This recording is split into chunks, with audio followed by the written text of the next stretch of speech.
ayan. Meron akong ingredients dito para sa prawn mee. Magluluto ako ng prawn mee. So, we have bihon and tsaka yung yellow noodles.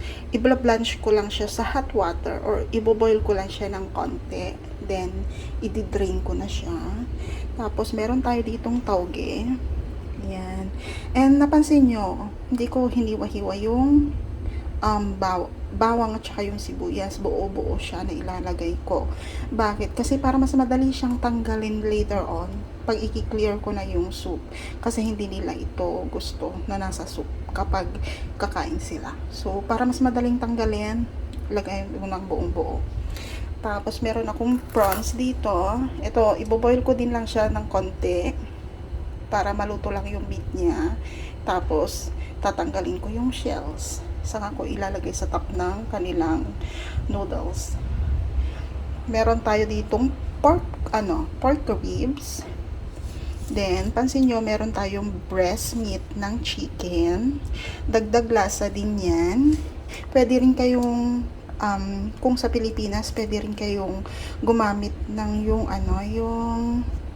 buto-buto ba, para malasa. Or yung beef. Yung buto-buto lang. May mura lang yung ganun, diba? Diyan sa Pilipinas. So, ayan. Pork ribs yung kunyuha ko para mas malasa pa rin yung soup. Kung lean meat kasi, walang fats or what, very dry. Tsaka walang lasa yung soup kapag ganon. And meron akong inipon dito. Talagang iniipon ko yung mga shells ng prawns kapag, pag gumagamit ako, minsan nag-fry ako ng prawns or naggigisa lang ako ng garlic with butter na prawns. Iipunin ko yung shells kasi ginagamit ko to kapag nagluluto talaga ako ng bihon, dry bihon, tapos or any soup. Ginagamit ko talaga to. So ngayon gagamitin ko siya sa soup ng prawn mee. Ayan, parang malasa. Yung sweetness kasi nito is malalasahan mo pag marami siyang shells. So ayan, i-fry ko to with the garlic and onion para magkukulay siya, and pati yung soup malalagyan din ng kulay. So ayan, nagpainit na ako ng oil. Ilagay natin yung ating bawang at saka sibuyas. Try ko lang sa katubo.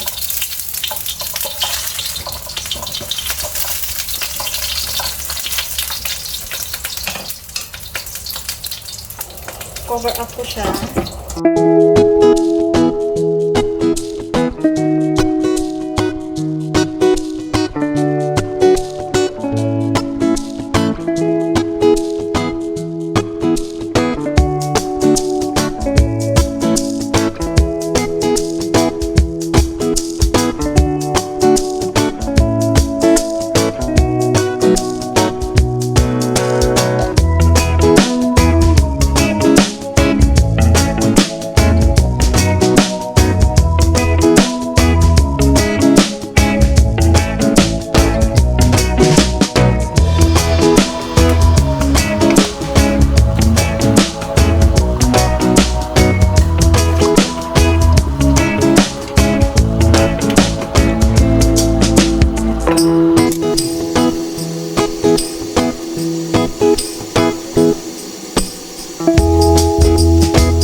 So, yun yung water dito is nagbo-boil na siya.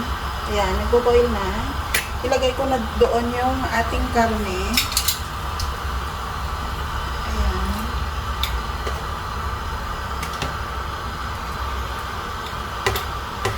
Para lumambot siya. I-slow fire ko lang siya hanggang sa lumambot yung karne. Alam mo yun, yung maghihiwalay na yung meat doon sa buto niya ng pork ribs. So, i-fry ko lang to, dagdagan ko siya ng konting oil para lumabas yung amoy ng prawn shells.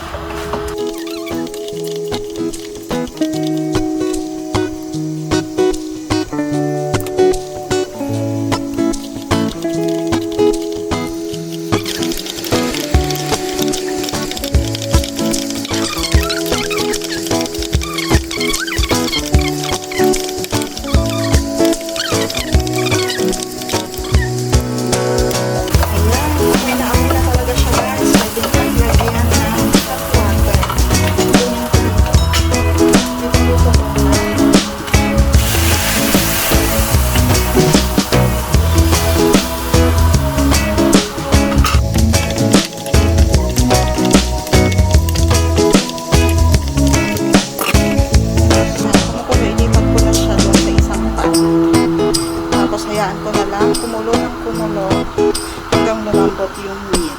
So,